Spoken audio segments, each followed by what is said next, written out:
Got a little break from court today. I'll go back in about a good 10 minutes, but I wanted to throw a couple ideas out, address the shootings this weekend. Once again, active shootings. I just kind of wanted to identify the couple commonalities between every single shooter in the past decade, right?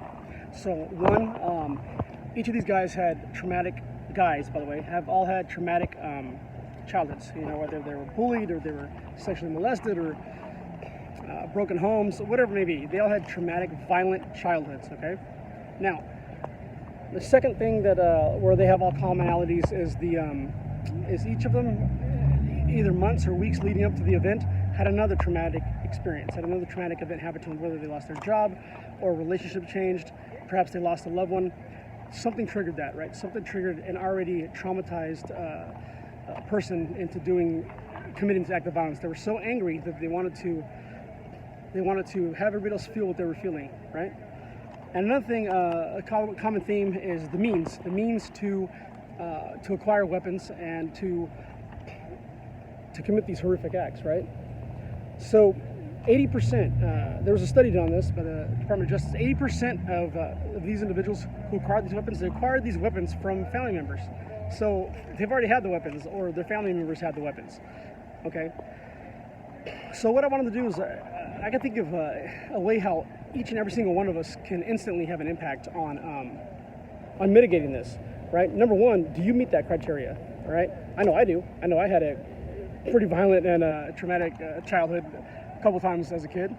I've had a few events that were pretty bad that could have triggered me, and I have guns. I have tons of guns, but I believe that I'm in a place right now to where I can definitely manage anything that's going on right now in my life, and I'm not going to flip out and go on a shooting spree or anything.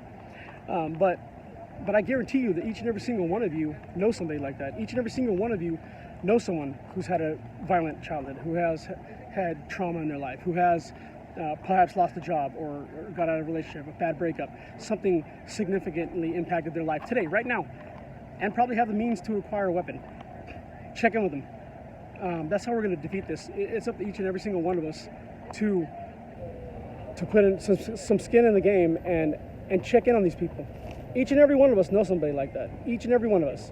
Check in with them. Don't let them isolate. Don't let them fall deeper into that pit. And bring them back. Help bring them back in the fold, guys. Help bring them back in the fold. That's my challenge to you today is check in with somebody that you know meet those three criteria. Had a horrific childhood. They've had something very significant happen to them recently, and they have the means to acquire weapons. That's going to be that's going to be the next one. It's not a matter of if, but when. That's going to be the cause of the next one. All right? It's up to each and every single one of us. So let's take some responsibility and stop this shit.